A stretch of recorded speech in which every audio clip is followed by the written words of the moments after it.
So viewers, with us is the Minister of State for Railways, Mr. Manoj Sinha. Hello sir, thank you for giving your time. Talking about the Broi Committee's suggestions, the interim report, it actually stressed on the decentralization and the corporatization of the railways as well. It also spoke about the clear differentiation between the Government of India and also the Railway Board. नहीं, अभी उन्होंने प्राथमिक report कल जमा किया है और एक महीने तक लोगों को सुझाव उस पर देने हैं। तो एक बार फाइनल रिपोर्ट हो जाए फिर हम लोग तय करेंगे कि उसमें क्या क्या इम्प्लीमेंट करना है। Sir, and then talking about certain suggestions, if we go into it, now it was talking about the corporatization and also certain aspects of the privatization as well. Do you go in the lines with the committee suggestions there? जहां तक निजीकरण का प्रश्न है, प्रधानमंत्री जी ने भी, rail मंत्री जी ने भी कई अवसरों पर स्पष्ट किया है और हमने भी कई अवसरों पर ये बात कही है कि रेलवे के निजीकरण का कोई प्रस्ताव इस सरकार के पास नहीं है। ये भारतीय रेल भारत की है और भारत की जनता की है और वो अपना स्वरूप बनाए रखेगी। And then another suggestion made regarding the tariff decisions as well, regarding it acting as an independent regulator. There is also a proposal that there should be a Railway Regulatory Authority of India to be set up. How do you see at this suggestion?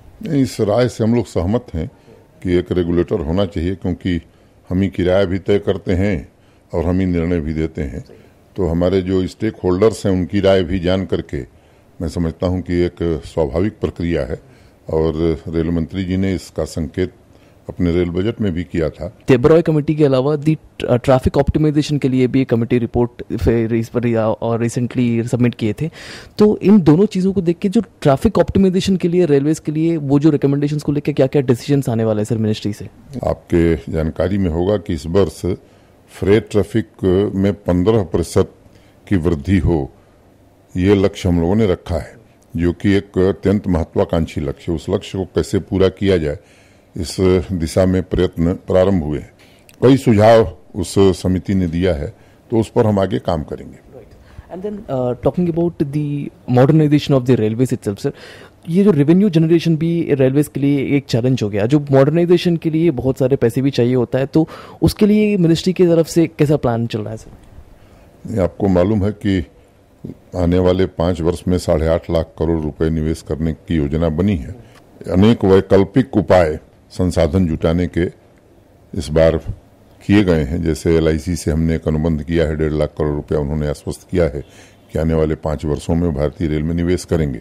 वैसे ही हमारे जो कोयला मंत्रालय, ऊर्जा मंत्रालय और steel मंत्रालय, oil natural gas, तो इनका भी बल्क ट्रैफिक हम ढोते हैं, तो उनसे भी हमने बातचीत का सिलसिला जारी किया है और एक मोटे तौर पर सहमति बनी है। तो इन मंत्रालयों से भी काफी धन हमें प्राप्त होने वाला है। इसके अलावा भी अनेक वित्तीय संस्थाओं से बातचीत हुई है, तो मैं उम्मीद करता हूं कि आने वाले महीने 2 महीने के अंदर वो सब हम लोग अंतिम निर्णय पर पहुंच जाएंगे। एंड फाइनली जो प्राइम मिनिस्टर ऑफिस की जो भी इंटरवेंशन आए थे पंक्चुअलिटी को लेके, what are the orders have been passed to the sir at the other divisions and zones regarding this report? Railway में उनकी बहुत रुचि रहती है और समय समय पर प्रधानमंत्री जी से दिशा निर्देश विभिन्न मंत्रालयों को प्राप्त होता रहता है।